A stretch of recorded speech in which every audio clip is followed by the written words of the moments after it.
¿Sacaste agüita o no? Ya.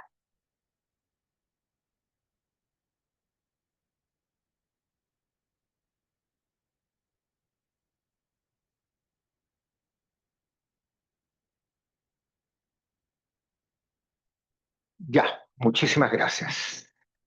Bueno, para el magíster en regulación, que imparte la Facultad de Derecho y la Facultad de Ingeniería y Ciencias de la Universidad Adolfo Ibáñez, es motivo de gran satisfacción el poder tener hoy día la oportunidad de poder tener este panel para analizar un tema de la mayor relevancia, desafíos regulatorios de la economía azul en Chile. Lo interesante de este tema es que requiere una visión holística, ¿ah? Y los economistas muchas veces nos vamos por un enfoque un poquito economicista y lo que tenemos que hacer es traer a la discusión y a la discusión de la formación, ¿no es cierto?, de nuestros magíster, una visión más integral del mundo y del desafío regulatorio. Entonces, damos inicio a este seminario que se ha llamado Desafío Regulatorio de la Economía Azul. Y el nombre, después Brigitte, que me ha dado el privilegio de poder dar unas palabras al inicio, va a dirigir este panel. El nombre nos lleva, nos invita, ¿no es cierto?, a reflexionar sobre los océanos, sobre el mar, sobre las ventajas que tiene Chile como un país que tiene una larguísima costa, 6.000 kilómetros de costa, y que tenemos una plataforma continental de las más grandes del mundo. Y poder mirar este océano y estos recursos desde una perspectiva del desarrollo sostenible, también como un espacio para poder innovar, precisamente para lograr mayor sostenibilidad en el desarrollo de recursos en el ámbito marino y como un aporte al progreso de la sociedad. Pero cuando hablamos de que Chile tiene esta oportunidad extraordinaria, ¿no es cierto?, frente al Océano Pacífico, también tenemos que reconocer que existen tensiones que son relevantes y que si tomamos en cuenta, por ejemplo, el concepto que establecen las Naciones Unidas de desarrollo sostenible, el poder satisfacer las necesidades de las presentes generaciones sin comprometer la capacidad de las generaciones futuras de satisfacer sus propias necesidades, esa sola definición ya nos impone y nos va a generar un ámbito de tensiones y de fricciones, porque tenemos que preocuparnos, ¿no es cierto?, del futuro de las futuras generaciones, y tenemos una tensión entre objetivos de eficiencia económica y objetivos también de equidad intrageneracional. Eh, Harding escribía en Nature el año 68 sobre un concepto, la tragedia de los comunes. Y los océanos son un bien común para la humanidad cuando estamos fuera del área exclusiva, y hay una serie de temas relevantes en ese ámbito, pero son un bien común, de propiedad común, para los nacionales cuando estamos dentro de la zona exclusiva. Y solo recientemente, hace unas pocas décadas, se reguló, por ejemplo, la pesca limitando el libre acceso, es decir, hasta hace no tanto tiempo había un concepto de que era un bien de propiedad común y se adquiría el dominio de ese bien cuando uno pescaba. Me acuerdo, don Ciro Iturriaga, presidente de la Sociedad Nacional de Pesca, el año 85, 86, que planteaba limitar el acceso imposible, cuotas individuales transferibles como los neozelandeses, barbaridad, porque desde el punto de vista constitucional es un res nullius, no un res communis, y por lo tanto el Estado no tiene derecho a establecer esas regulaciones. Bueno, esto es un tema antiguo, de debate profundo, relevante, donde tenemos múltiples externalidades, usos conflictivos entre las generaciones actuales y futuras, pero también, más allá de la regulación pesquera, tenemos un tema fundamental que el Centro de la Tierra y el Espacio ha abordado de la Facultad de Ingeniería y Ciencia, que es el ordenamiento del borde costero, donde hay usos muy conflictivos y muchas veces incompatibles en el uso del borde costero. Tenemos también, a propósito de la salmonicultura, una serie de desafíos. Necesitamos relocalizar los centros de cultivo, los centros de engorde, pero la regulación no lo permite. Y eso es un problema desde el punto de vista ambiental, de desechos, de externalidades negativas. Tenemos el tema de las EMCO, que se definen, que tienen que ver con las áreas marinas para las comunidades indígenas, pero muchas veces se definen con criterios políticos y no necesariamente con la capacidad que tiene una comunidad de aprovecharla, generando también conflictos enormes. Tenemos la contaminación de plástico, la necesidad de una economía circular. Bueno, puedo seguir temas relevantes, la desalinización en las zonas desérticas, en las zonas donde hay escasez de agua.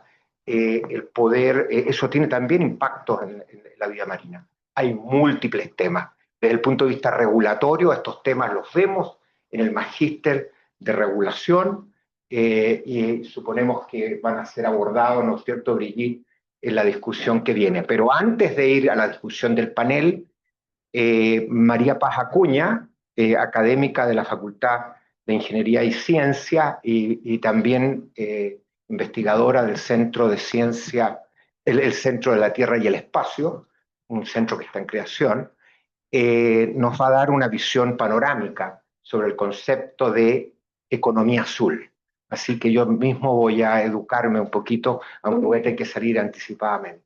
Muchísimas gracias. Gracias, Eduardo. Sí. Adelante, María Paz.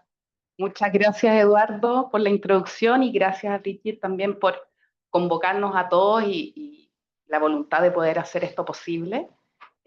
Yo quería partir, bueno, yo no soy abogada, así que vamos a hablar de regulación, también estamos aprendiendo y por eso mismo hacer interdisciplinas es tan importante, porque nos necesitamos todos, sobre todo por este tema del océano que es tan importante. Aquí se supone que es un video, no sé cómo ponerle play, pero un poco tomando lo que decía Eduardo, de que Chile es único, Chile es un país privilegiado, porque somos una isla, tenemos en el norte el desierto Atacama, tenemos en el este la cordillera de los Andes, en el sur la Antártica, pero lo que más tenemos es océano, son 6.400 kilómetros de costa, y en este océano, este mar, esta zona costera que tenemos, no ocurren solo actividades económicas, ocurre conectividad de especies, conectividad de humanos, tenemos almacenamiento de carbono, tenemos tantas cosas, generación de oxígeno, alimentos, algo fundamental para el futuro.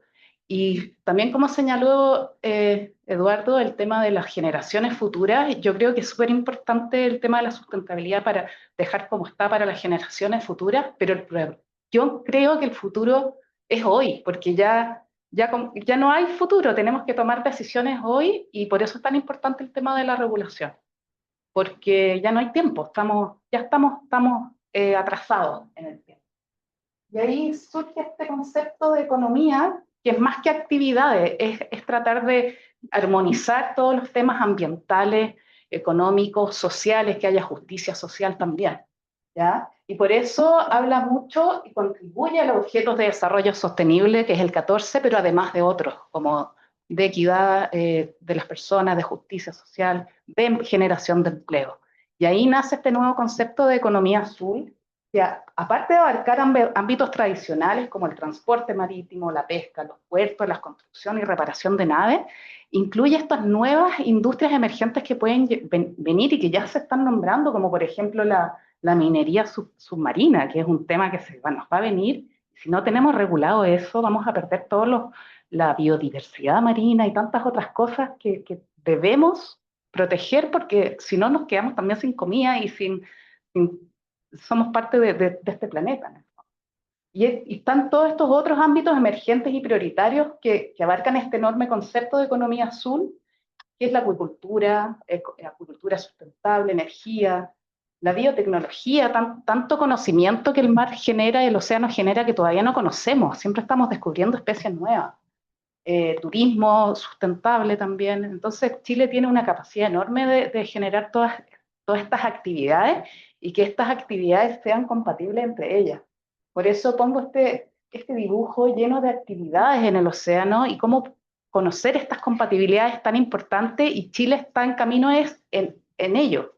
Hoy día está disponible la política nacional costera, está en consulta pública. Entonces les voy a dejar un link en un ratito para que puedan y sean parte de esta política, la puedan contestar y hacer sus observaciones. Entonces esto es importante, ¿cómo hacemos que estos usos sean compatibles? Conocer esos usos, ¿es compatible la pesca artesanal con el turismo? Sí, quizás con la acuicultura más intensa, no. O sea, cómo conocer esos usos y ver cuáles son compatibles es algo fundamental en esto de la economía azul.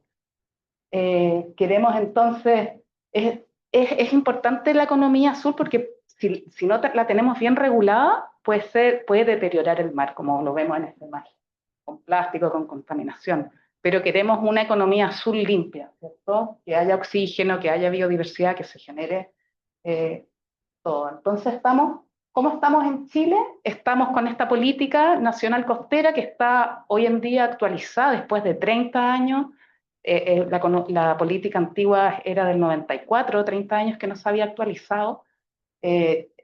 Somos un país que un tercio de los chilenos viven en la zona costera. El 39 de las comunas son costeras. La mayoría de los inmigrantes que llegan a Chile llegan a vivir a la zona costera. Entonces, es fundamental. Y los principales desafíos que yo veo son, bueno, estas definiciones legales que están incompletas, que hay que normalizarlas, hay que regularlas. También una planificación costera muchas veces desarticulada. Hay muchos planes de reguladores comunales, otros los planes de CONAF, de los parques nacionales. ¿Cómo conversan todos estos planes? O políticas o normativas. ¿Cómo hacemos para que todas estas normativas conversen? Y también la gobernanza. Eso también es súper importante. ¿Cuántas instituciones públicas hay y cuántas trabajan en la zona costera que tienen que conversar, tienen que articular y hacer gestión juntos? También es súper importante el tema de la gobernanza, que no esté fragmentada. Y otro tema importante, el financiamiento, porque los recursos no son infinitos, entonces es importante tener claro el financiamiento y una buena innovación, como mencionaba también Eduardo. Ahí está el link del QR de la política nacional, por si quieren lo escanean para que puedan observarla. Está hasta mediados de septiembre, 20 de septiembre por ahí. Y estos son 4 ejes estratégicos que orientan la gestión pública y el sector privado y social civil de la política nacional costera. Uno es fortalecer la gobernanza y gestión, robustecer el ordenamiento territorial, aumentar el desarrollo sostenible y la conservación del patrimonio natural y cultural. Entonces, por ahí tiene que ir también esta economía azul que converse con esta política que es el eje que Chile está definiendo en este momento. Esto es un proyecto que, solo para contarles un poco las cosas que hacemos en el Centro de Observación de la Tierra y el Espacio, estamos en este momento actualizando la Guía Nacional de Zonificación de Uso Costero, que tiene evaluación ambiental estratégica. Esto también va de la mano con la Política Nacional Costera, entonces es un instrumento para conocer cuáles son estos usos preferentes, cuáles son las actividades y cuáles son sus compatibilidades. Entonces, es una herramienta súper importante que cada región tiene que hacer su zonificación, también es parte de esta economía azul. El PROT, claro, es como el gran paraguas de todas estas políticas y planes de acción.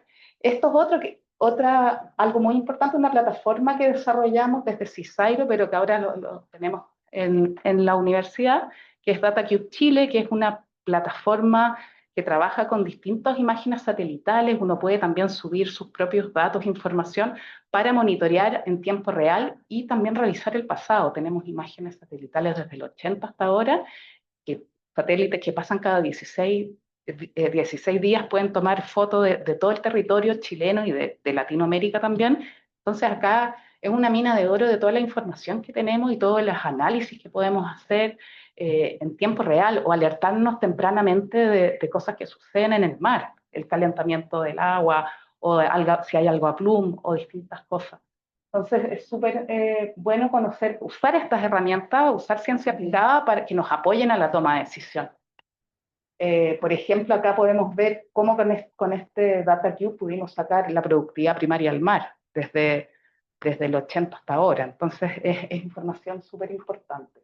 Otra plataforma que tenemos en el centro es Futuros Climáticos, que es una plataforma que usa modelos del clima y predice hacia el futuro, y podemos tomar decisiones espacialmente explícitas a una escala de 5 kilómetros con distintas actividades socioecológicas y económicas en el territorio. Entonces eso también apoya a las instituciones tanto públicas como los gobiernos regionales o municipios, y además de la industria. O sea, tenemos industria minera, industria forestal, o ver también desastres, temas de incendio. Con esta plataforma nos apoya también a mirar eso. Eso quería contarles un poco. Hay más cosas, pero dejo a Francisco que también es del centro, y él trabaja más también en todo esto y en temas más acuícolas que van al conversatorio. Así que los dejo con estos expertos para que pueda ir Bridget conversar con ellos, y no, agradecer, y muchas gracias por venir también. Sí, muchas gracias. Damos un aplauso a María Paz por la presentación. Se escucha bien, ¿no? Ya. Espero que, bueno, primero también saludar a las personas que están en el Zoom conectados. Y si es que, bueno, ahora vamos a dar paso a este panel de conversación, ¿no es cierto?, con grandes invitados que tenemos acá, y especialmente pasar un aviso a las personas del Zoom si es que tienen alguna pregunta, que la puedan dejar planteada en el chat, para que luego la podamos revisar. Y de nuevo reiterar las gracias a todos los que se han conectado y a los que están acá para poder conversar sobre todos estos temas que ha planteado, que Eduardo planteó en la presentación, y que María Paz muy bien explicó, ¿no es cierto?, sobre economía azul y sobre los nuevos paradigmas que nos trae tanto para el derecho, para el mundo de la conservación, para el mundo de las políticas públicas. Así que creo que hay mucho trabajo por hacer. Yo creo que este es el puntapié de probablemente muchos otros seminarios y muchos otros trabajos que tenemos por delante. Así que, bueno, primero les quiero presentar al panel de conversación que tenemos el día de hoy.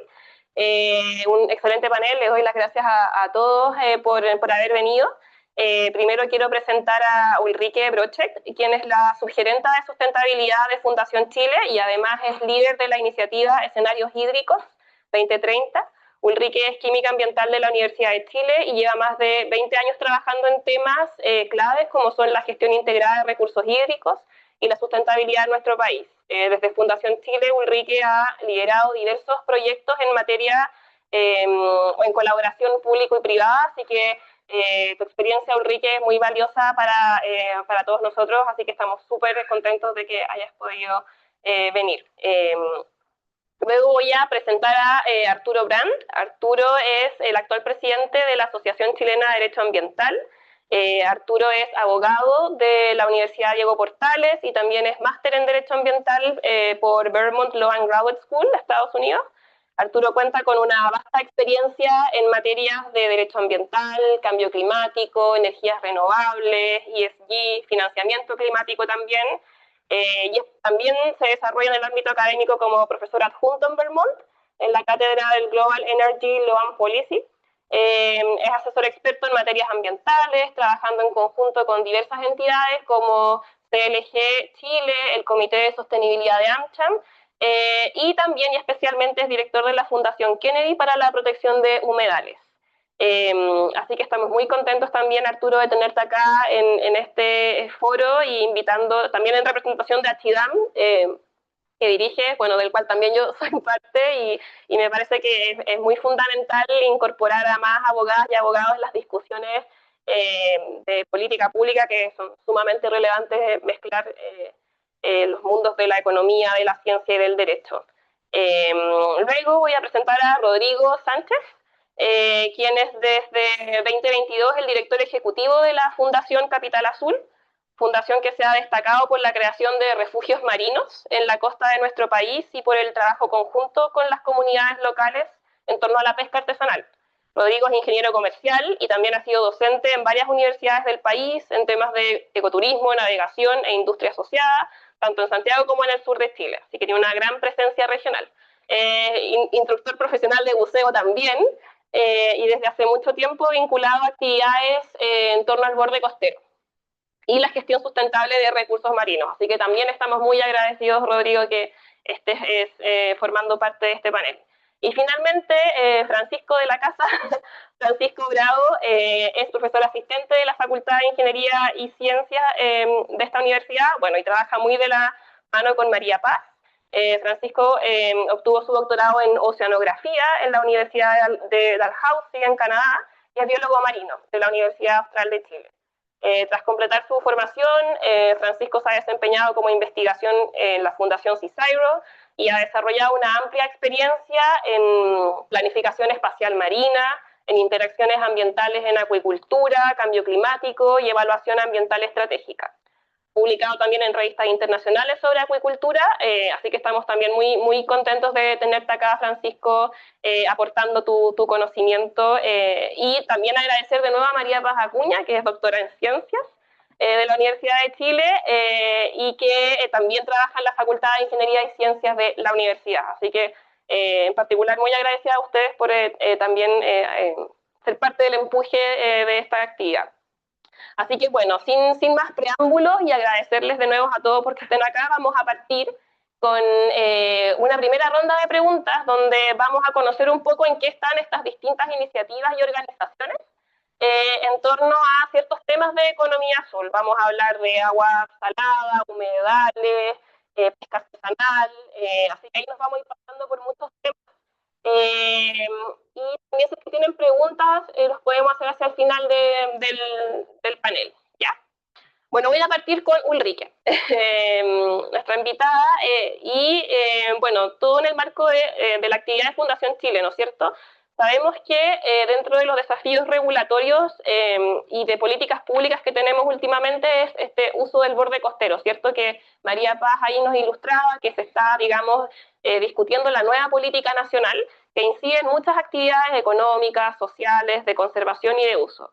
Y yo en particular quería preguntarte por probablemente lo más fundamental, que es el recurso hídrico, que es el agua, ¿no es cierto? El agua para satisfacer una de nuestras necesidades humanas, ¿no es cierto? Entonces ahí quería preguntarte por tu visión sobre la gobernanza del borde costero en este contexto de sequía estructural que estamos viviendo en Chile, cómo vamos a pensar, digamos, el consumo de agua, sobre todo para la población rural y costera, donde no es tan fácil conectar, digamos, a las redes de alcantarillado, de saneamiento y de agua potable. Entonces ahí te quería preguntar por cuál es el estado actual, por ejemplo, de la desalación para consumo humano, cuáles son los proyectos que se han levantado, cuál es el estado de avance de esa forma, digamos, de gestionar el agua, sobre todo pensando en la población que no es urbana, ¿cierto? Y que se sirve este recurso del mar para suplir en parte sus necesidades. Eso te quería plantear, como, sí, los micrófonos están prendidos, todos. Ya. Muy buenas tardes y en primer lugar muchas gracias también por la invitación a este seminario.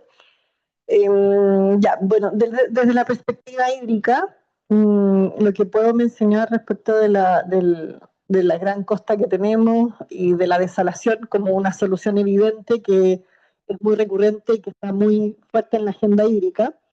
Lo primero relevante a decir es que la zona costera y la zona de desembocadura es la primera zona territorial en ser afectada por escasez de agua.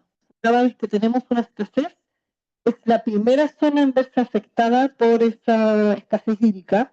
Tiene que ver obviamente porque es afectada por todas las intervenciones aguas arriba, ¿no? Entonces, la acumulación de intervenciones sobre las fuentes hace que escaseando desde la cordillera hasta la costa, agua,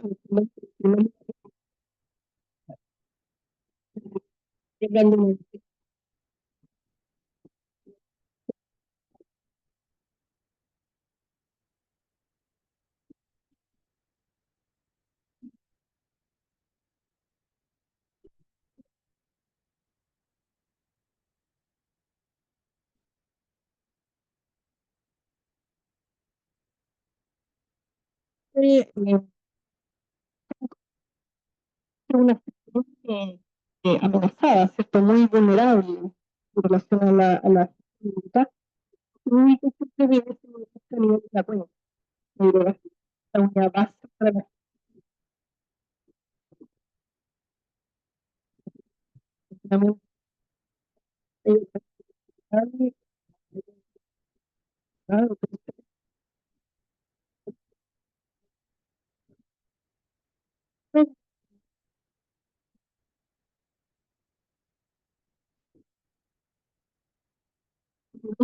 el estándar de consumo de agua es el agua de mejor calidad y de menor costo es para el consumo humano. ¿Ya? Ese es el estándar. Y con la desalación lo que pasa es un aumento de tarifa, un aumento de costo. La desalación, si bien es una solución que se ha ido mejorando y se ha ido optimizando tecnológicamente para optimizar costos, sigue siendo dentro del espectro hídrico solución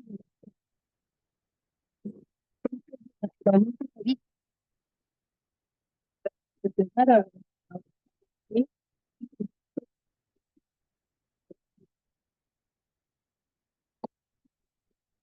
hay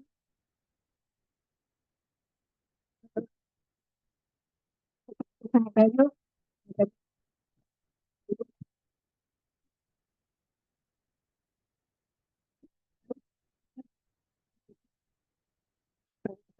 en el caso de Copiapó, se fue la inversión para evitar el alza de tarifa. Pero fue bien como elocuente lo que pasó en Copiapó cuando se inauguró la planta de desalación para la ciudad, eh, cuando los municipios inmediatamente alzaron la voz y preguntaron, bueno, ¿por qué son las comunidades las que tienen que pagar el agua desalada? Y en el fondo, de alguna manera, subsidiar los otros consumos que se daban en el territorio que eran productivos. Entonces, otros países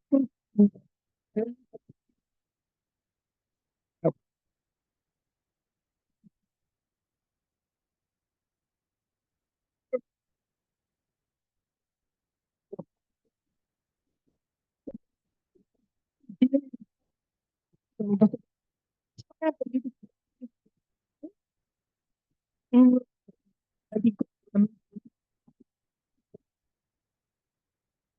hay un tema social, un tema económico,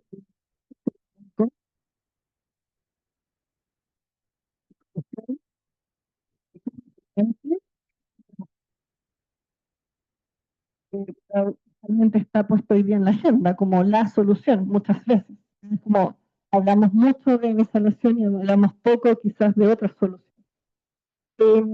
Bueno, aparte de estas externalidades económicas y sociales que se producen, obviamente están las ambientales, donde se habla mucho del tema de las salmueras. Y, y esta solución, la pregunta es, bueno, ¿dónde la podemos aplicar o cuándo sí es relevante? ¿Ya? Lo que hemos visto ahí es que en el norte ha sido muy relevante. En el norte de Chile, ¿ya? Porque es una zona donde por lo tanto,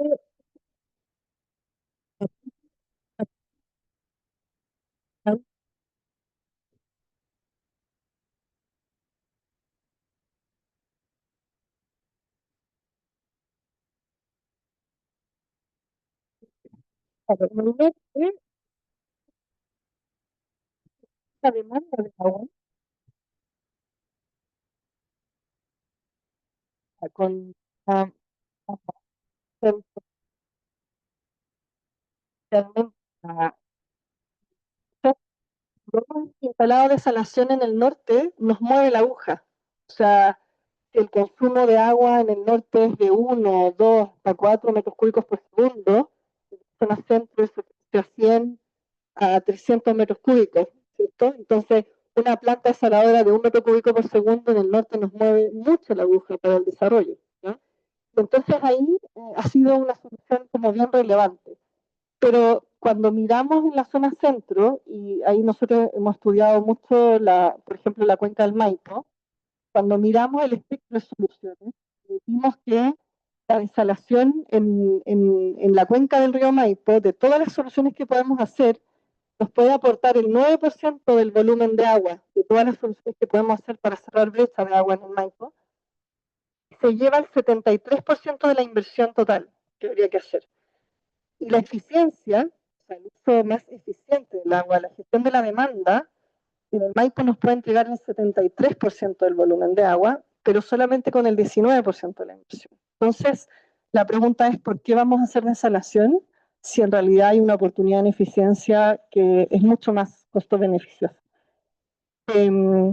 Y si nosotros en el Maipo, si vamos un poco más allá y vemos la brecha de agua proyectada del Maipo, con el escenario de cambio climático, pensáramos en desalación como la solución, para cerrar la brecha de agua del Maipo nosotros tendríamos que instalar 18 megadesaladoras para cerrar la brecha. Y cuando hablo de megadesaladora me estoy refiriendo a la desaladora que se puso la planta desprendida en Antofagasta, que es de 4 a 5 metros cúbicos por segundo, y nosotros tendríamos que instalar 18 de esas plantas. Esa planta es la más grande de Sudamérica. Y no hay borde costero en Yoyeo, en San Antonio, donde está la desembocadura del Maipo, para poner 18 desaladoras. Entonces, eso nos obliga obviamente a pensar dónde ponemos desalación, en qué condiciones, y no es la panacea, y sin duda debiese ser una solución de respaldo, pero no la única, y debiese complementarse con otras opciones. Muchas gracias, Ulrike, por dejarnos tan claro. En el fondo, el diagnóstico se escucha bien con este micrófono. No, es que en el Zoom parece que estaban teniendo un problema. No, yo sé que acá escuchan bien. No, acá la gente escucha bien, pero quiero asegurarme, yo no puedo ver la pantalla del Zoom. A ver. ¿Se escucha bien con este micrófono? Ya, perfecto. Muchas gracias, Ulrike, por ilustrarnos un poco y darnos números tan claros y certeros respecto a cuál es el diagnóstico de la desalación, de las alternativas, del costo-eficiencia y en el fondo de cómo nos hacemos cargo de esta demanda de agua y sobre qué medidas echamos mano, ¿no es cierto? Y tú nos ilustraste muy bien sobre los costos y los beneficios de la desalación y cuáles podrían ser las precauciones que podríamos tener a la hora de regular esto, ¿no es cierto? Y tú ahí colocaste muchos puntos sobre la mesa que espero que podamos volver, digamos, más adelante en la conversación. Y quiero seguir hablando de borde costero, y ahora le voy a plantear una pregunta a Arturo. Siguiendo con el tema de borde costero y en particular el caso de los humedales y humedales costeros. Nosotros ya sabemos que tienes una amplia experiencia en temas de humedales, a propósito de tu rol en el directorio de la Fundación Kennedy. Nosotros sabemos, y bueno, sobre todo los abogados y abogadas, que hemos experimentado como este boom de protección de los humedales, ¿cierto? Con la ley de humedales urbanos, etcétera. Y me gustaría preguntarte sobre el estado actual de la protección de los humedales en Chile, con particular énfasis en los humedales costeros, porque, bueno, también como lo hemos evidenciado en las presentaciones, la sostenibilidad del medio ambiente es caro, cuesta, ¿no es cierto? Y los seres humanos en general valoramos más lo que nos cuesta más, ¿no es cierto? No vamos a valorar las cosas que nos cuestan poco, ¿no es cierto? Y ahí te quería preguntar sobre cómo estamos cuidando en el fondo conservación de los humedales y cómo las regulaciones hoy en día se han ido alineando con los beneficios sociales, económicos y ambientales que nos trae la protección de los humedales actualmente en Chile. Bueno, muchas gracias, Brigitte, por la invitación. Esta es una invitación para la Asociación Chilena de Derecho Ambiental que tengo el honor de presidir. Y bueno, cuando me llamaste y me convidaste a la presentación y me hablaste de la economía azul, yo inmediatamente se me fue la mente hacia el derecho del mar. El profesor Francisco Rego hace muchos años hablaba de esto, pero luego dije voy a dar un giro, porque si todos van a hablar del mar y del agua del mar, yo tengo que hablar de otra cosa.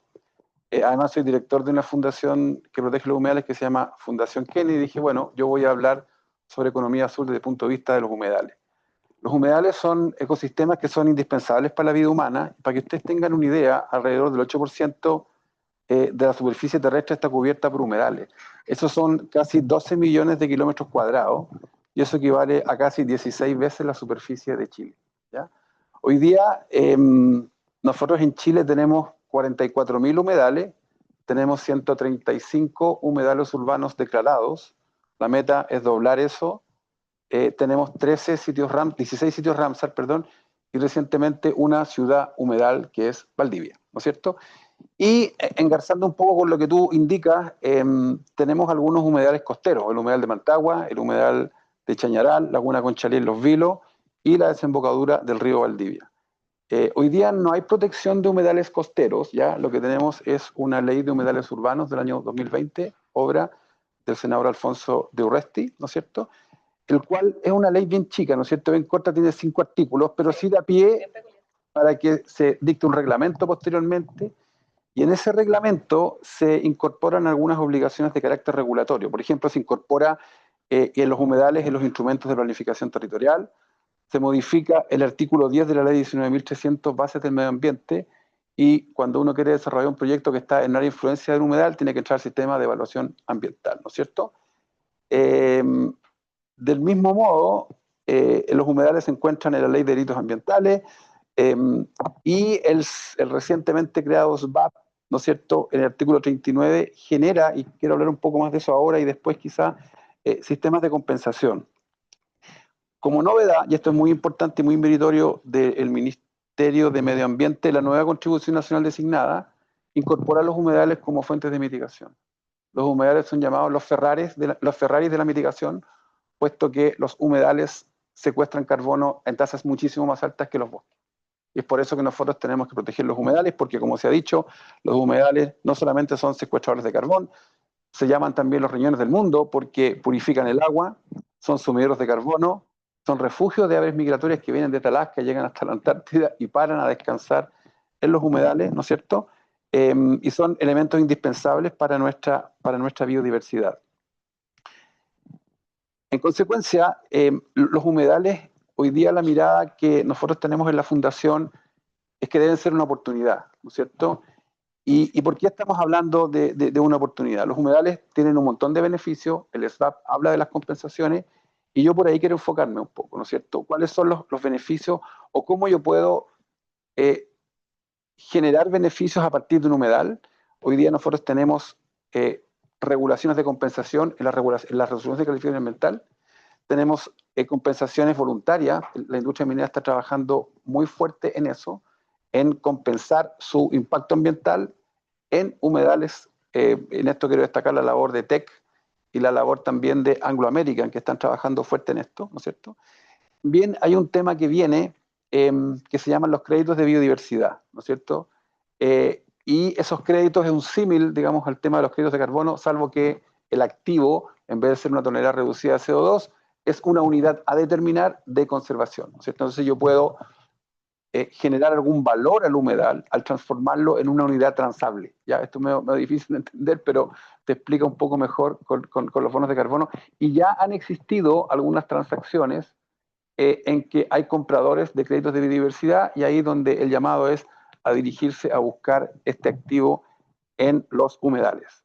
Costa Rica hace muchos años también que creó el pago por servicios ambientales, cosa que en Chile la verdad que todavía no hemos avanzado, no por falta de voluntad, sino porque cuando nos encontramos con un Estado en un país subdesarrollado que tiene otras necesidades, la verdad es que nosotros tenemos que tratar de que los humedales sean financieramente autosustentables, ¿no es cierto? No siempre estar esperando que el Estado solucione los problemas. La crítica que se le hace, injusta en mi opinión, a la ley de humedales urbanos es que no genera sistemas, no pone plata para la preservación de los humedales. Y el Estado hoy día tiene otras necesidades que a lo mejor son más urgentes. Exactamente, pero no tenemos que siempre pensar en el Estado. Nosotros en la Fundación Kennedy tenemos un ejemplo súper claro de colaboración pública-privada y trabajamos con empresas privadas que nos apoyan. A las empresas privadas les interesa muchísimo estar en buena sintonía con sus comunidades, ¿no es cierto? Y ellos nos han apoyado y nos han financiado. La Fundación recién ganó un premio en Zimbabue, un premio que se llama Estrella de la Biodiversidad. Es un premio que da una ONG de carácter mundial, me tocó ir a recibir el premio. Súper destacado en colaboración con las comunidades, en colaboración con el mundo privado, en este caso COPEC, ¿ya? Y esto muestra que cuando uno quiere, puede, ¿ah? Y no siempre estar esperando que el papá Estado venga y nos entregue los recursos, porque, y después la segunda parte, para que se queden, les voy a contar un poco un caso de un humedal en Ruanda. Arturo, sí, le pedí a Arturo que pasara en casa. Claro, sí. Hay un humedal en Ruanda y es un caso que tengo ahí la presentación para que ustedes vean cómo esto es posible, porque hoy día todos se quejan y todos nos piden en la fundación que vayamos a proteger sus humedales, pero cuando yo les decimos, bueno, ¿hay plata? No, no hay, bueno, consigamos la plata, nosotros le ponemos los expertos. Entonces ahí estamos en un círculo vicioso y también es un llamado a las fundaciones a que también empiecen a mirar el sector privado. Yo ahora en Zimbabue, digamos, preguntaba a muchas fundaciones y decía, bueno, ¿a dónde van a conseguir plata? Multilaterales, Banco Mundial, Jeff, pero nadie y muy pocos pensaban en el sector privado. Entonces, al final, eso se puede, y en Chile nosotros creo que somos un buen ejemplo. Encantado de compartir la receta, digamos, pero cuando uno hace bien las cosas, el sector privado se acerca, coopera, y al final los beneficiados somos todos. Sí. Sí, muchas gracias, Arturo, por darnos esa perspectiva respecto a los humedales en general. Bueno, mencionaste los humedales costeros y también dar esa visión de que la protección de los humedales requiere sustentabilidad, requiere financiamiento y que al parecer hay más alternativas, ¿no es cierto?, de las clásicas a las que estamos acostumbrados para poder seguir apoyando esta política pública que, como tú bien dices, no solamente trae los beneficios ambientales, sino que los beneficios sociales para el mundo de las comunidades, el mundo de las empresas. Hoy se habla mucho de la licencia social para operar, y yo creo que eso es parte de lo que tú estás mencionando. Y bueno, y muchas gracias por referirte a ese tema, porque esto creo que conecta muy bien con lo que ya hemos ido conversando con Rodrigo de Capital Azul. Bueno, ahora nos vamos a mover al tema de la pesca artesanal, ¿no es cierto? Igual volviendo al tema del borde costero, y con Rodrigo, mientras preparábamos un poco esta actividad, hablábamos del rol de Capital Azul, de la fundación digamos, en la creación de estos refugios marinos, ¿cierto? Ahí se están cambiando el micrófono. En la creación de refugios marinos en la costa central, y cómo estas iniciativas comunitarias que ha ido empujando la Fundación Capital Azul han ido influyendo, digamos, en la conservación marina y en transformar estos refugios o digamos, los espacios comunitarios en el borde costero como motores de una economía azul sustentable, ¿no es cierto? Probablemente desde Santiago nos cuesta ver que esto es una realidad, pero es la realidad, digamos, de toda la costa de Chile, sobre todo del centro y del sur. Así que te quería preguntar un poco por cómo ha sido la experiencia de Fundación Capital Azul en estas materias, y si nos puedes contar de ciertos ejemplos o pilotos que muestren estos dilemas de conservación y uso sustentable en la escala de la pesca artesanal. Ahí no sé si se escucha, sí, ahí parece que sí. Nada, antes que nada, muchas gracias por la invitación, Brigitte. Increíble que estos temas dan para conversar muchas horas, y los desafíos que enfrenta Chile hoy por hoy creo que hacen que, o sea, uno pueda visualizar muchas oportunidades para trabajar justamente en temas regulatorios y en cómo se está implementando la gobernanza, ¿cierto?, marino-costera, y cómo nosotros congeniamos el uso y la conservación de los recursos para poder vivir como nos gusta vivir al final del día. Un poco para contextualizar, nosotros trabajamos en asociación con diferentes sindicatos de pescadores artesanales que un poco tiende a ser como un mundo un poco misterioso para la gente de Santiago, entonces voy a detenerme a explicar un poco cómo gestionan ellos sus recursos bentónicos en particular.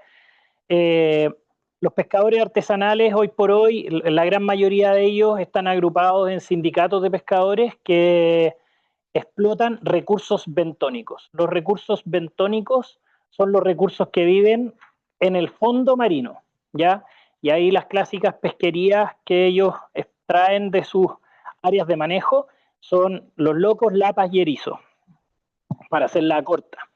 Esos recursos ellos los explotan dentro de sus áreas de manejo.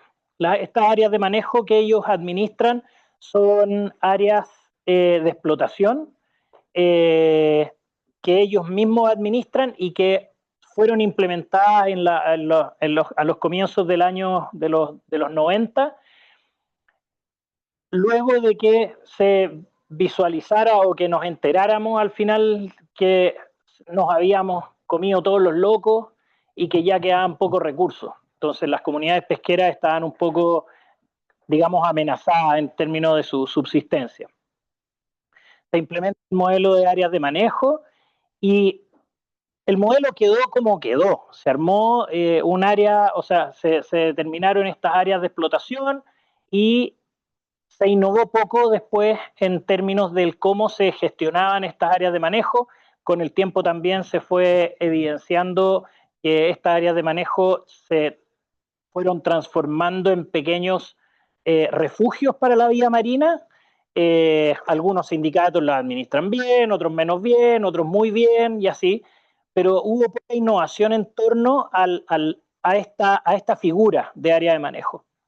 Y ahí es donde surge un poco el proyecto de Fundación Capital Azul, que es crear en asociación con sindicatos de pescadores que empezaron a visualizar que habían potencialmente beneficios por el hecho de conservar un pedazo de sus áreas de manejo. ¿Cómo se logró convencer a los sindicatos de pescadores? Fue un poco tomando el ejemplo de un área marina protegida que se implementó en Las Cruces, que es en la Estación Costera de Investigaciones Marinas de la Universidad Católica. Esa área marina protegida acaba de cumplir 40 años y tiene 15 hectáreas de superficie. Esa área marina protegida se ha venido monitoreando por 40 años y se sabe que funciona. Funciona para restaurar el ecosistema, funciona para recuperar pesquería y eventualmente también genera beneficios productivos y hoy día los sindicatos de la zona pueden sacar recursos en el borde de esta área. Entonces, con ese argumento, un poco el profesor Stefan Helsic de la Universidad Católica surge con esta idea de proteger 15 hectáreas de áreas de manejo. Entonces, y con los datos le dice a los pescadores, pero mira, esto funciona, con 15 hectáreas funciona. Y así parte la idea esta de los refugios marinos, que en un comienzo surge como una idea de restaurar ecosistemas para generar beneficios productivos, ¿ya? Para los pescadores artesanales. Y así comienza. Y hay algunos refugios marinos, en particular el de Maitencillo, ya tiene 9 años, con 9 años de monitoreo sostenido. El refugio marino de Ventanas tiene 7 años de monitoreo. El de Zapallar, acá ya estamos en el 6º año. Cachagua tiene 4 y La Polcura tiene 3, algo así. Y estamos partiendo con uno en Los Ríos. Entonces, parte como una idea para restaurar el ecosistema, pero de un tiempo al tiempo, o sea, primero cómo se crean las confianzas dentro en las comunidades, con evidencia, con datos. Stefan creo que también ha sido una persona como que el mundo de la pesca artesanal, por su trabajo en la socioecología costera, lo reconoce muy bien, confía mucho en como el relato que él tiene y la evidencia que él muestra. Entonces hay confianza en lo que dice el profe Stefan. Y ahí los pescadores van tomando esta idea y voluntariamente dicen, ya, ok, protejamos. Y por supuesto, cuando tienen un área marina, un área manejo de unas 100 hectáreas, el incentivo a proteger el mejor lugar es bajo. Y generalmente te entregan un lugar que no es muy productivo o que de un tiempo a esta parte perdió productividad por sobreexplotación. En particular, y a mí me gusta mucho el ejemplo de Maitencillo, que es el refugio más antiguo, que era un arenal con 4 piedras y no había nada. Y hoy día uno va a bucear al refugio marino de Maitencillo y todas estas piedras hoy día están cubiertas de piure, que son el alimento favorito de los locos, y se ha llenado de locos, y hoy día los pescadores, 9 años después, empiezan a extraer los locos en el borde del refugio marino. Todo esto con un compromiso voluntario. Además de generar este beneficio productivo que estamos recién empezando a visualizar, también surge como la pregunta desde los propios pescadores, porque esto es un modelo que es co-creado con la pesca artesanal, donde cada refugio, cada sindicato aporta con sus propias ideas que nosotros tratamos de integrar en el programa como aprendizajes y como ideas, y otros refugios marinos, otras organizaciones de la pesca artesanal pueden tomar o no esos aprendizajes. Y esto parte con esta idea de preservar el ecosistema, restaurarlo, pero al tiempo los pescadores artesanales dicen, oye, ¿qué pasa si hacemos actividades de ecoturismo marino? Porque podríamos traer gente a bucear, por ejemplo. Yo me inclino por el buceo, ¿cachai? Que es lo que me sale natural, pero también hay, esta semana, por ejemplo, le entregamos unas tablillas a los pescadores de Zapallar que hacen paseos en la bahía, paseo en bote y paseo a la isla de los Pingüinos en Cachagua, que es un área protegida, y les entregamos unas tablillas que están en español y en inglés, porque va mucho turista ahí a Zapallar, y entonces nosotros lo que fuimos haciendo es que surgen estas ideas del ecoturismo, fuimos a la caleta de Zapallar, oye, ¿qué quieren hacer? También les surge esta iniciativa del ecoturismo, mira, que nosotros estamos haciendo estos paseos, pero el paseo que tenemos es como, tiene poco valor agregado, y vienen turistas de otros países y no tenemos cómo recibirlos porque nadie habla inglés, y en esas conversaciones empieza a surgir la idea de las tablillas, bla, bla, bla, que es una solución que es parte de una solución completa, ¿cierto? Es una mesa que está coja y que necesita varias patas, no sé si necesita 2, 3, 4, 5, pero es una de las patas que puede ayudar a que la mesa agarre mejor sostenibilidad. Y ahí se abren oportunidades para que el desarrollo sea sostenible en la costa, ¿cierto? Para incorporar a mujeres, por ejemplo. Los sindicatos de pescadores hoy día son puros viejitos que se van quedando cada vez más viejitos, y en las caletas no hay renovación, entonces la pesca artesanal está realmente amenazada porque hay pocos incentivos para seguir siendo pescador, pero también es un mundo muy masculino y en el que hay mujeres dando vueltas, pero que no aparecen porque están tras bambalinas. Y en el fondo, un poco lo que va transformando el programa de refugios marinos es un poco cómo el programa sale del agua y llega a la costa, relacionarse mucho más con la comunidad de pescadores que con el propio ecosistema. Nosotros yo siempre digo, partimos cuidando bichos y hoy día trabajamos con gente. Y ahí surgen estas oportunidades para involucrar a mujeres en la toma de decisiones.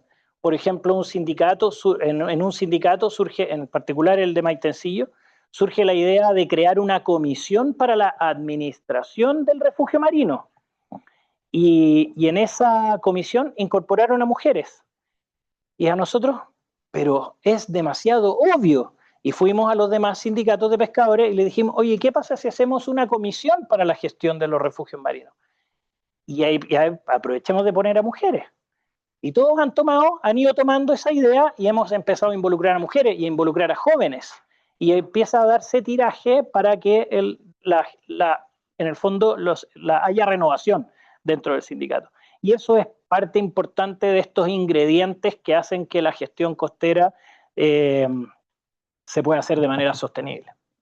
Sí, qué interesante todo el ejemplo que cuenta Rodrigo sobre el caso de los refugios marinos acá en la costa, el ejemplo Maitencillo, y yo creo que también va en la línea de lo que hemos conversado, que en el fondo todo parte probablemente por hacerse cargo de un recurso ambiental, pero termina siendo también una forma de hacerse cargo o entregar soluciones a múltiples problemas, ¿no es cierto? Y trabajar con comunidades. Yo creo que tú lo dijiste muy bien, como que todo partió como cuidando un bicho, digamos, pero terminó siendo un gran proyecto que, digamos, incluye a toda la comunidad, y creo que es súper importante el punto que planteaste sobre esto de qué va a pasar con la pesca artesanal cuando es un oficio, ¿no? ¿Qué va a pasar con el futuro?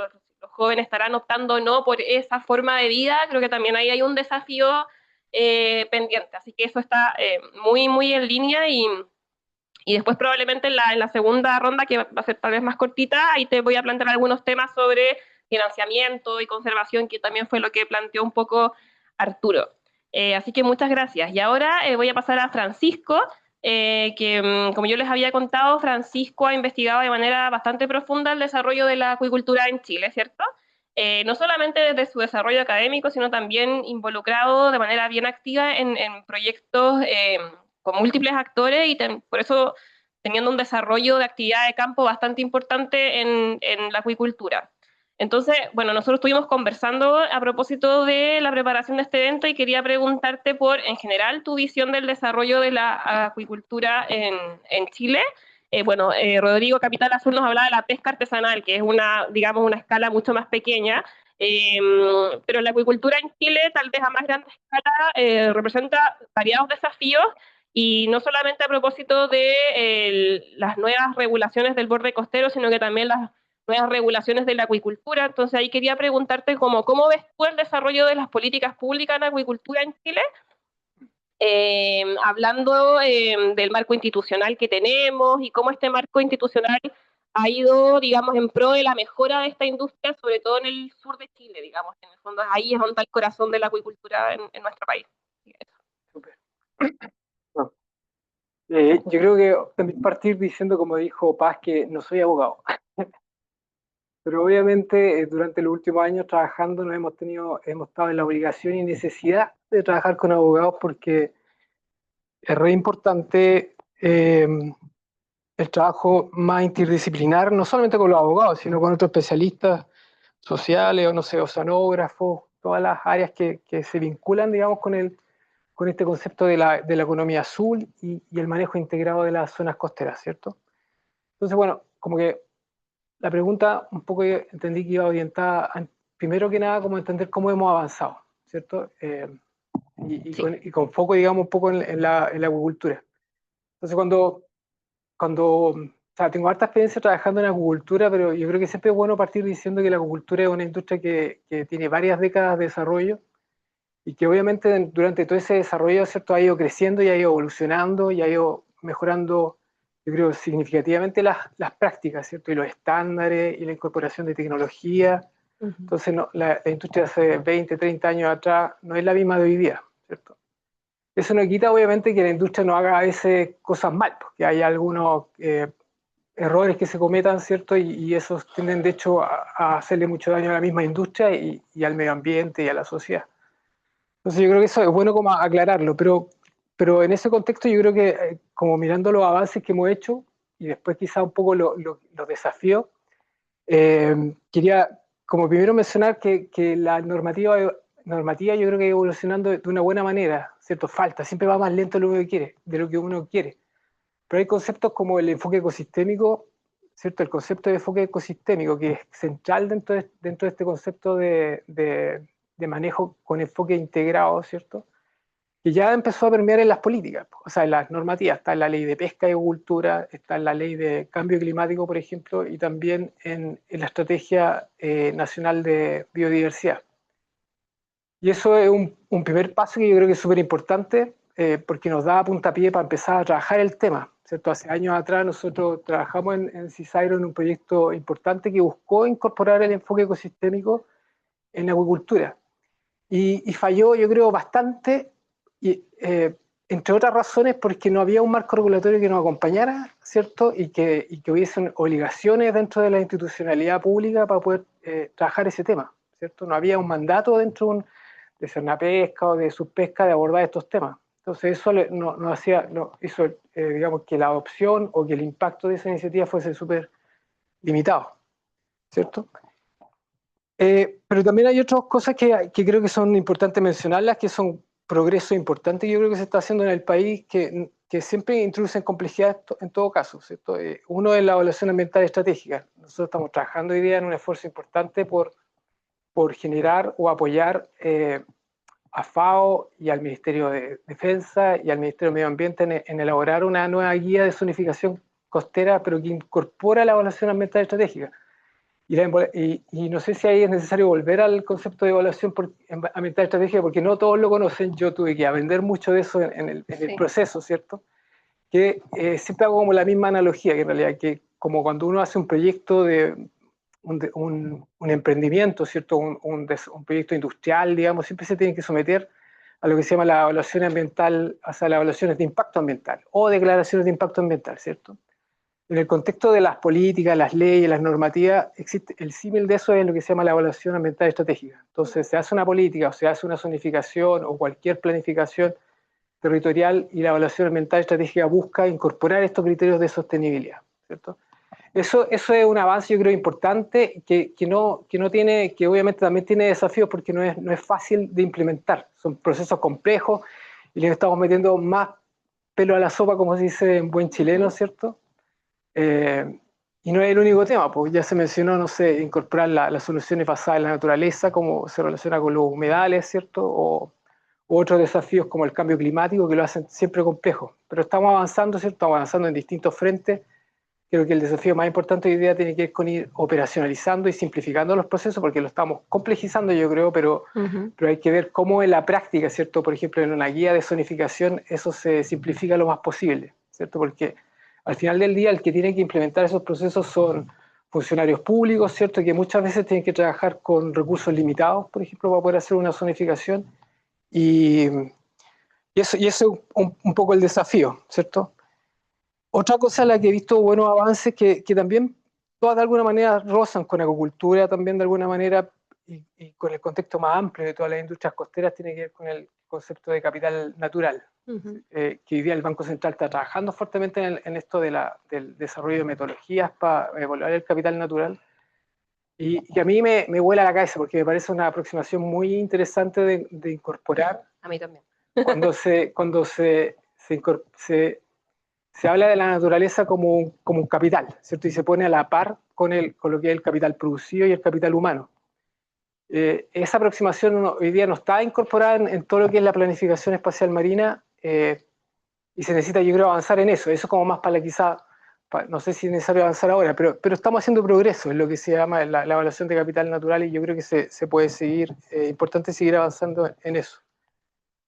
Y como para cerrar, en realidad, cuando uno empieza como a pensar en los desafíos normativos, que era un poco el desafío que tú nos pusiste, yo me quedé pensando, bueno, pero solo desafíos normativos lo más importante. ¿Y por qué lo digo? Porque me acordé de un estudio que se hizo en Australia hace un par de años atrás, que hablaba sobre los desafíos para incorporar el enfoque de manejo integrado en unas bahías o en sectores altamente industrializados de Australia, ¿sí? Que serían como el equivalente de Quintero acá en Chile. Y el estudio demostró que lo más importante, incluso sobre los marcos regulatorios, es que exista una visión compartida, ¿cierto? No puedes mover a la gente, las voluntades, ¿cierto? Las voluntades políticas, ¿cierto? Si no hay una visión común, ¿cierto? Una visión compartida de hacia dónde queremos movernos, ¿cierto? Si no hay un reconocimiento mutuo de cuál es el problema, ¿cierto? Si es que hablamos de gestión integrada del borde costero, tenemos que estar todos de acuerdo de que necesitamos avanzar en esa dirección, ¿cierto? Porque hay muchos que otros van a quedar quizás más secuestrados en el manejo tradicional, en silos, ¿cierto?, de las industrias o de los sectores productivos, pero yo creo que eso es más importante que como primer paso, y después, bueno, finalmente quizás todo progresa a la par, pero un poquito creo que va en esa línea. Claro. Sí. No, súper importantes los puntos que planteas en el desarrollo de la acuicultura y la regulación, y yo creo que Francisco, sin ser abogado, tocó un tema muy interesante que en el fondo son los límites de la regulación, ¿no es cierto? En el fondo siempre, como también como lo mencionaba Arturo, como que a veces pedimos regulaciones y en el fondo no siempre está la panacea ahí. Y hay algo que tú muy importante dijiste, esto de la visión compartida, ¿no es cierto? Y del reconocimiento mutuo del problema.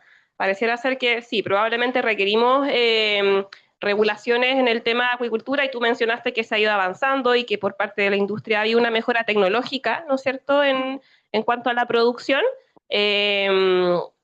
pero que claramente este reconocimiento mutuo de los problemas que aquejan a ciertas industrias y cómo se van a potenciar en el ámbito de la sustentabilidad es parte de la solución, ¿no es cierto?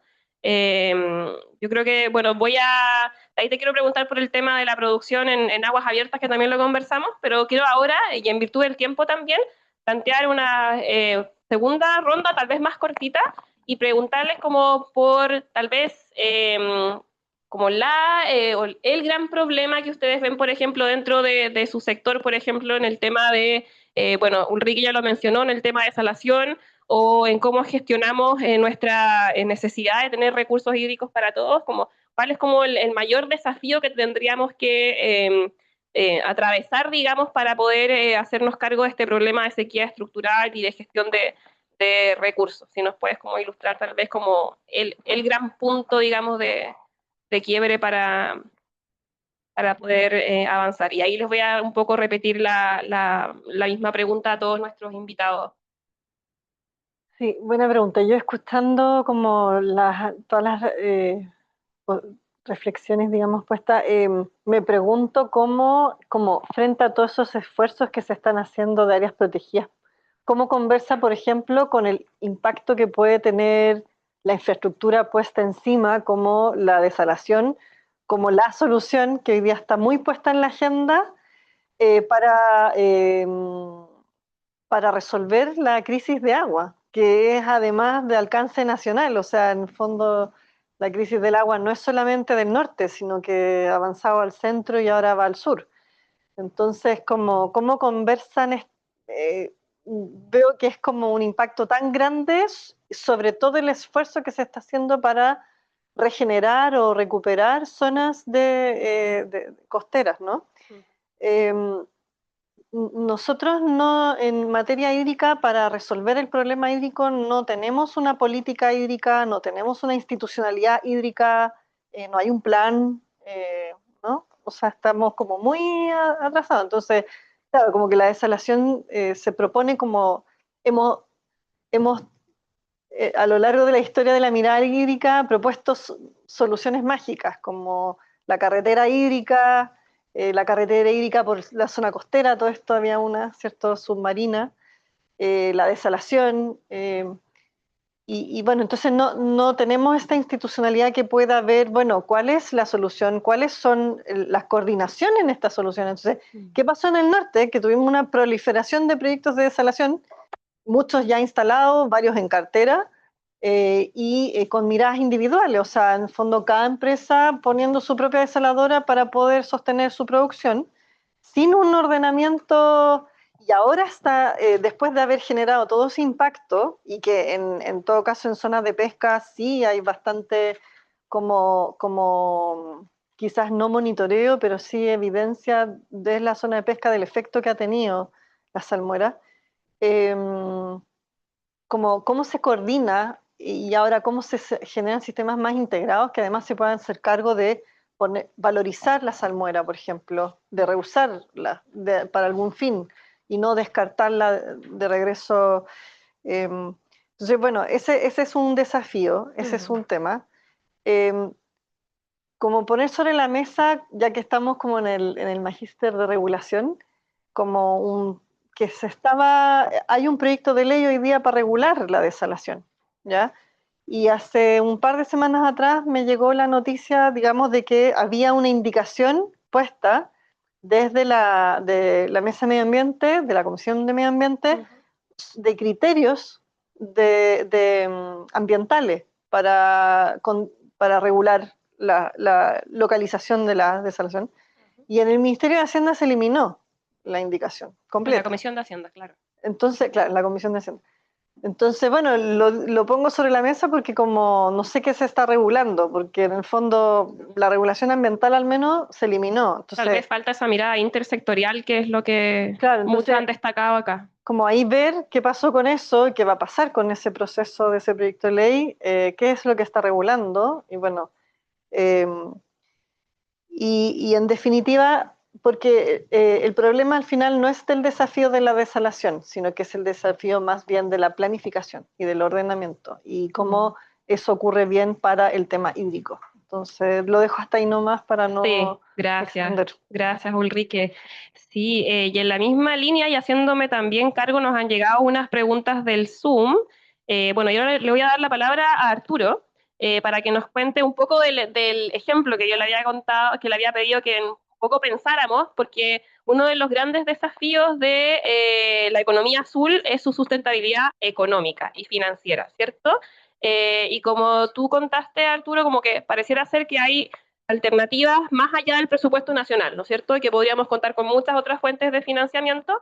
Y también alguien plantea una pregunta en el Zoom sobre cómo movilizar, digamos, el capital privado, las donaciones, qué tipo de incentivos existen, tal vez en la experiencia comparada que tienes, si nos puedes ilustrar brevemente, porque ahí es donde vemos una brecha, ¿no es cierto? Ya tenemos regulación, pero tenemos que ver el tema de la implementación y financiamiento. Mira, yo quería complementar algo que dijo Ulrike que me parece súper importante, que es bien paradójico, que muchas veces la política ambiental de nuestro país depende del Ministerio de Hacienda.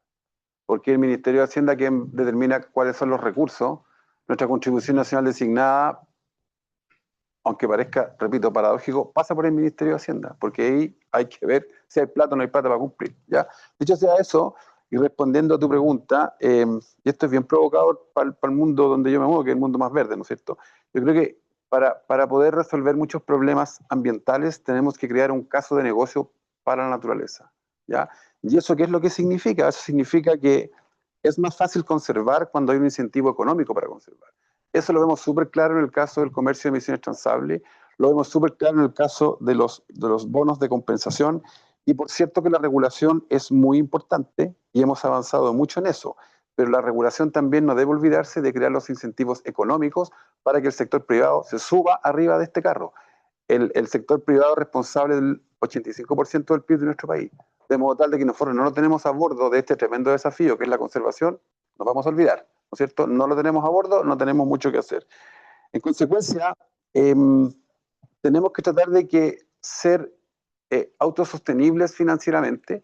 El caso de la Fundación Kennedy, tenemos colaboración con el mundo público-privado, tenemos el aporte de varias empresas que, como tú muy bien dijiste, les interesa licencia social, les interesa estar en buenas relaciones con su comunidad, tienen un tema de riesgo reputacional porque no quieren mala prensa, ¿no es cierto? Y también tienen algún fin filantrópico, pero yo me atrevería a decir que ese es como la parte final.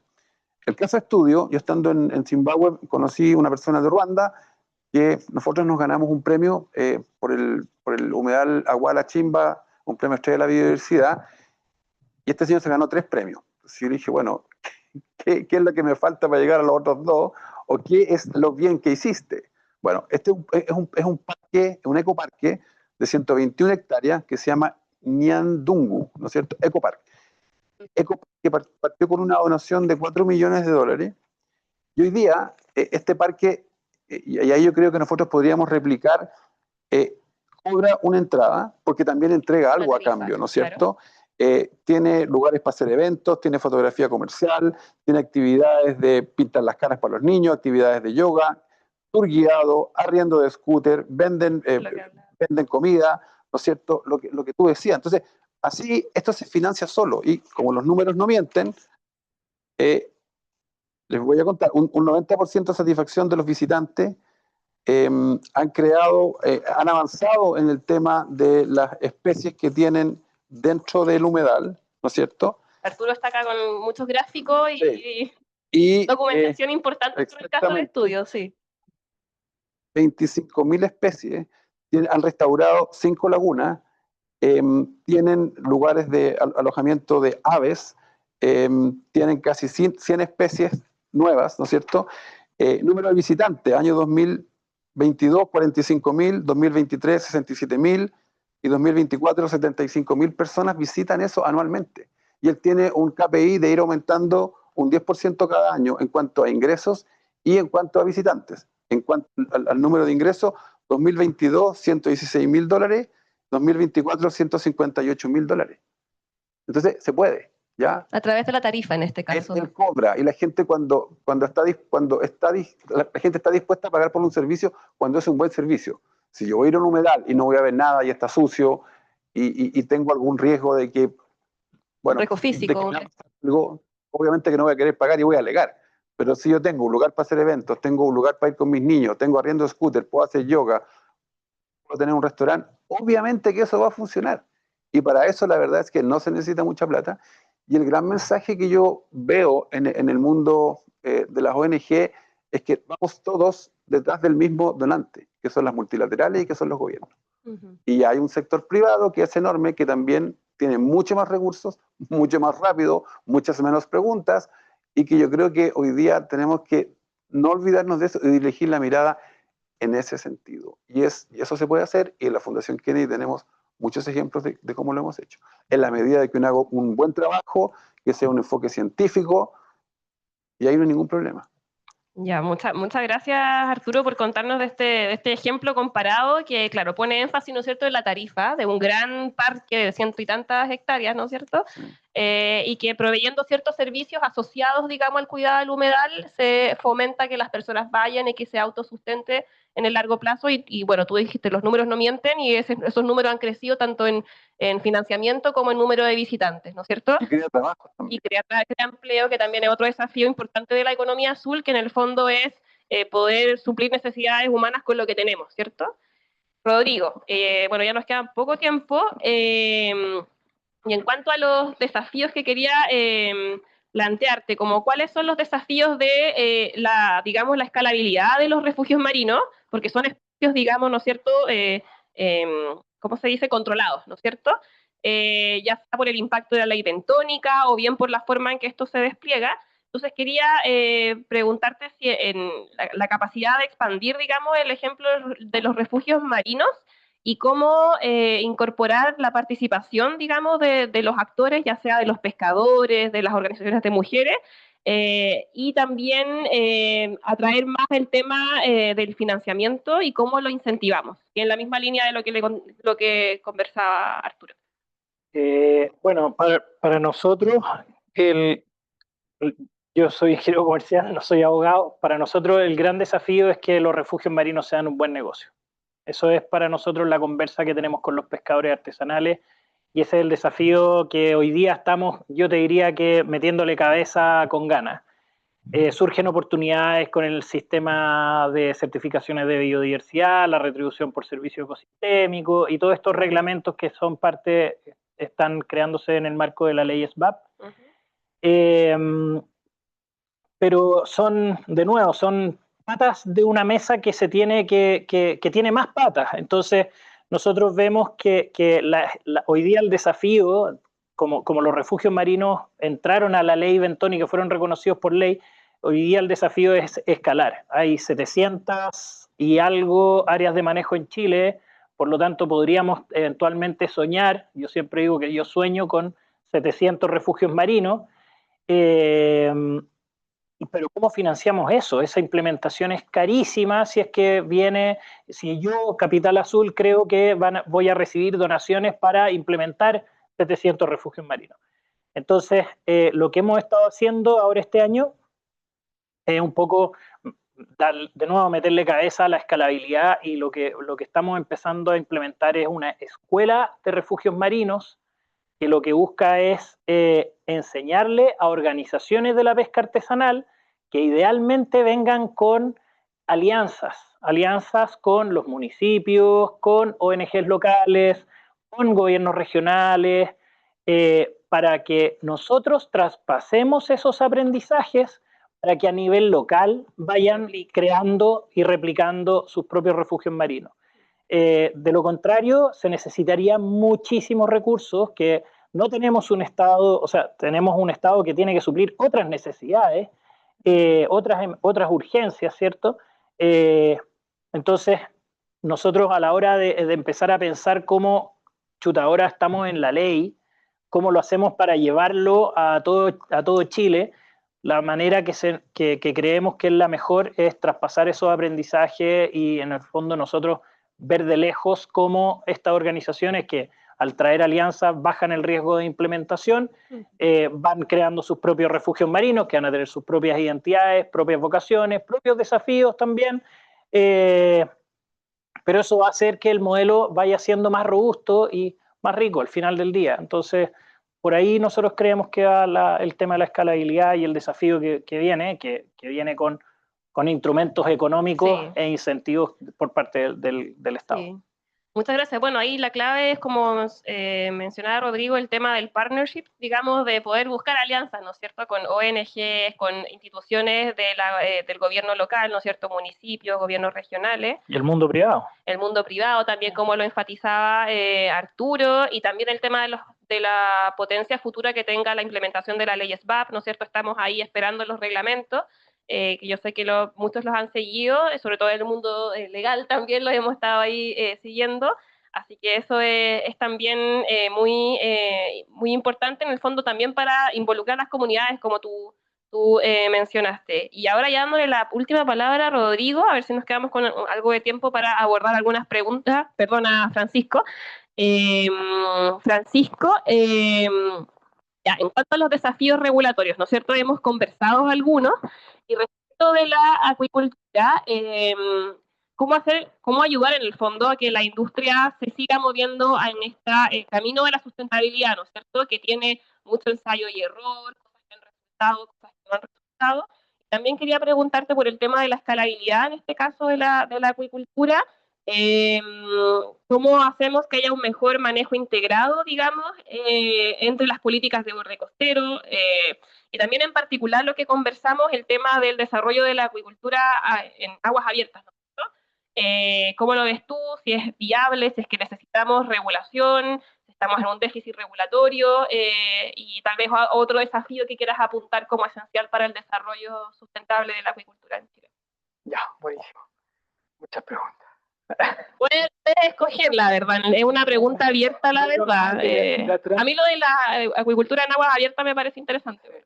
No, de atrás para adelante, yo creo que obviamente hay un desafío grande en mover la acuicultura offshore, ¿cierto? A agua afuera, ¿cierto? Y hay, de nuevo, proyectos gigantes a nivel mundial. Conozco uno en particular en Australia que está tratando de generar sinergias entre la acuicultura de salmones particularmente y la producción de energía eólica, y cómo en el fondo generamos un cultivo sostenible, ¿cierto? Con todos los desafíos tecnológicos y de ingeniería que implica poner un centro en agua abierta, y que sea a la vez autosuficiente en términos energéticos.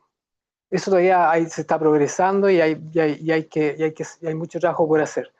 Pero se está haciendo las inversiones. Pero también entiendo hasta dónde sé que el marco regulatorio todavía no existe para poder mover estas industrias mar afuera, ¿cierto? Cómo van a ser las interacciones con el resto de los usos, el tráfico marítimo, el tema de evaluación de impacto ambiental, todos los permisos sectoriales, cómo se gestionarían en ese caso. Entiendo que eso falta mucho todavía por avanzar, ¿cierto? Pero es efectivamente una solución que ayudaría a descongestionar el borde costero, y bajar la presión de uso, porque es el gran problema que está enfrentando el sur de Chile en ese contexto, ¿cierto?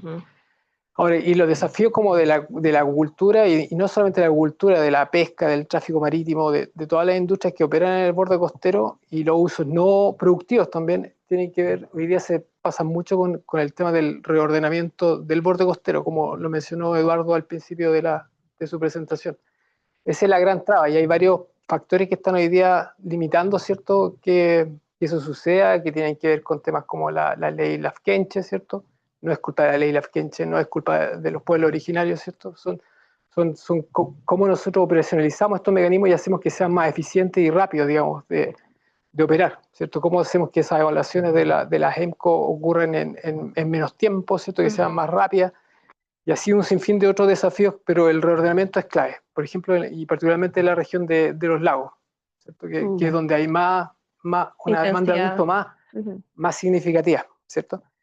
Y respecto al tema del manejo integrado del borde costero, lo que he ido pensando es que tiene mucho que ver con temas regulatorios, pero que se puede como desgranar en tres cosas. Cuando hablamos de manejo integrado del borde costero, yo creo que por un lado tiene que ver con la coordinación institucional, en el fondo que la coordinación pública o la institucionalidad pública esté más preparada o dé el ancho para poder gestionar de una manera integrada, ¿cierto? Las industrias que hoy día se manejan muy en silo, ¿cierto? Tenemos buen manejo de la acuicultura, con todos los desafíos que hay dentro, ha ido progresando, ¿cierto? Pero ¿qué pasa cuando hablamos de los sistemas alimentarios marinos, ¿cierto? Pesca y acuicultura, ¿cómo se relacionan? Todavía falta ahí. Y de ahí llevarlo a incorporar otras industrias todavía más complejo. Entonces la institucionalidad tiene que progresar para poder abordar ese desafío del manejo integrado.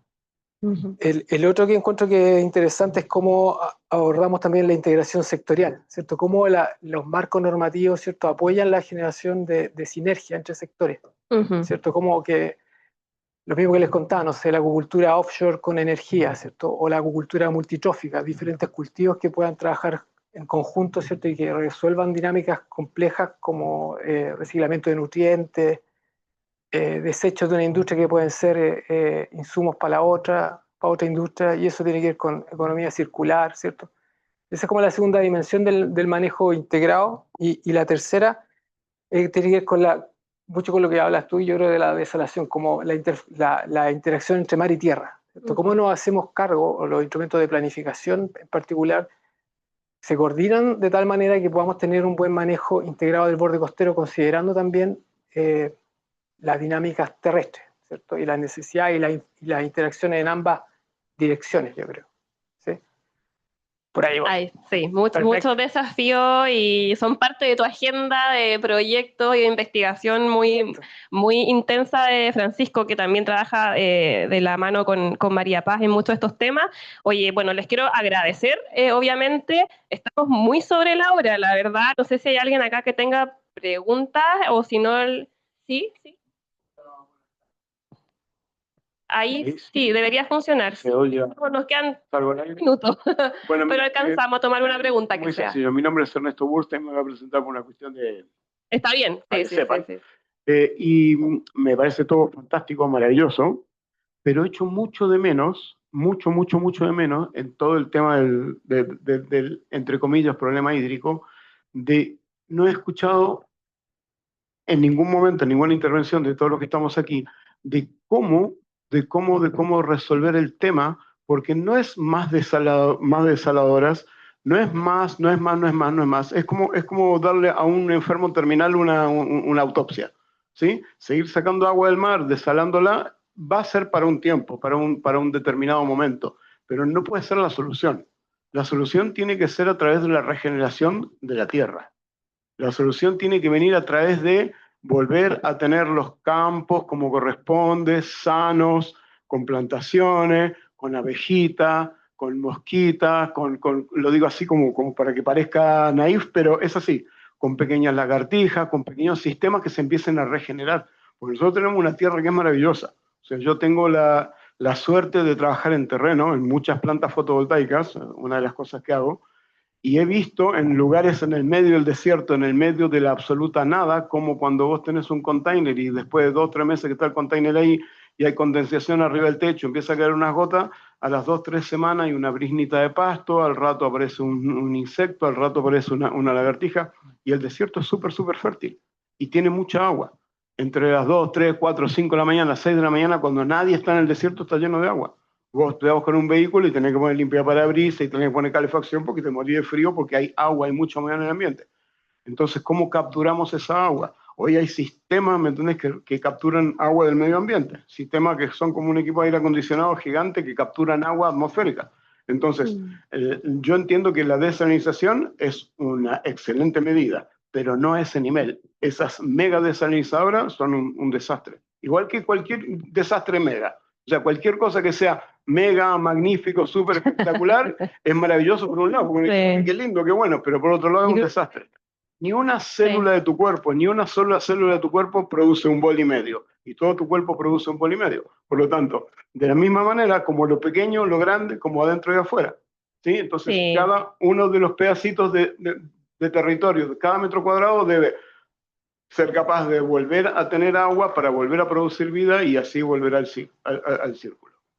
Sí, muchas gracias. Yo creo que estamos un poco alineados con eso, Ulrike. Nos queda, de verdad ya estamos sobre la hora, así que tal vez una mini réplica, como... Sí, a ver. El micrófono. Está bien, ya. Tenemos 101 cuencas hidrográficas en Chile, por lo tanto tenemos realidades muy diversas y no tenemos soluciones únicas, ¿cierto? Claro. Las críticas a la desalación son reales, pero, a ver, hacia el norte está ocurriendo una migración. Este es un tema muy grande, ¿no? Como para un minuto. Sí, obvio. Pero está ocurriendo una migración productiva hacia el sur preocupante, y hemos ido abandonando el norte del desierto por pérdida de oportunidad de agua, ¿cierto? A mí me preguntan, ¿dónde te irías a vivir?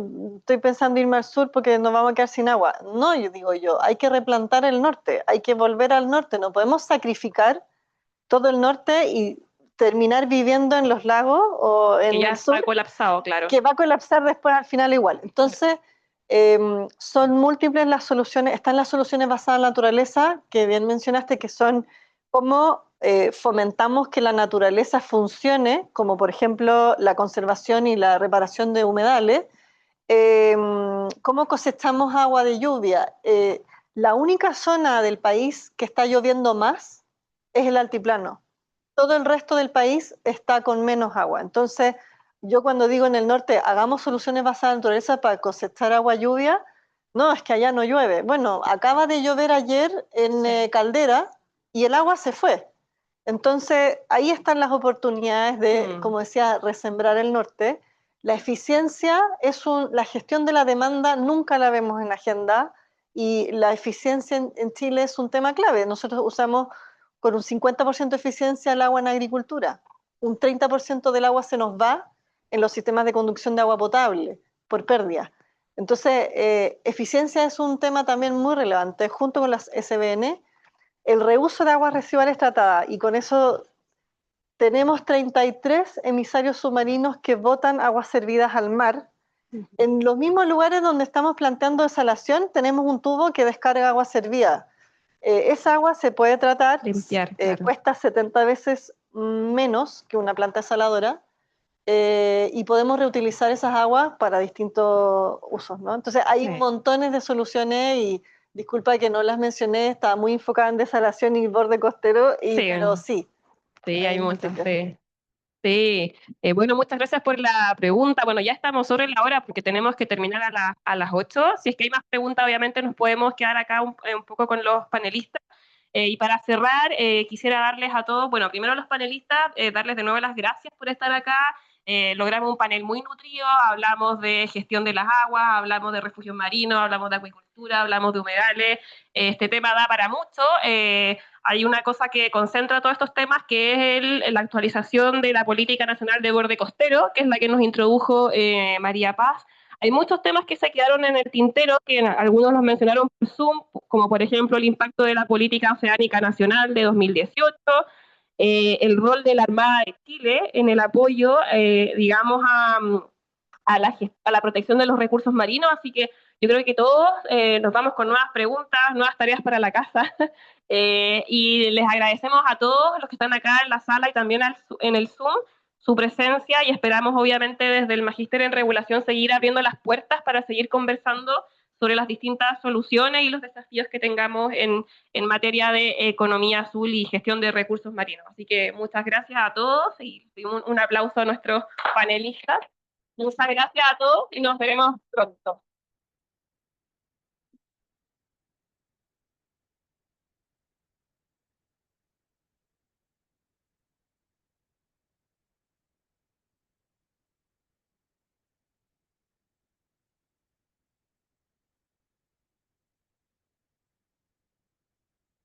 Chao, Francisco.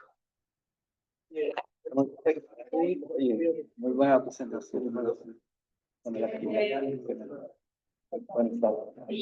¿Faltó gente? ¿Explicaron su identidad? No, es el partido.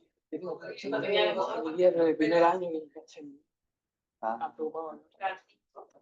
Regalito. Hay ninguno para la María Paz también.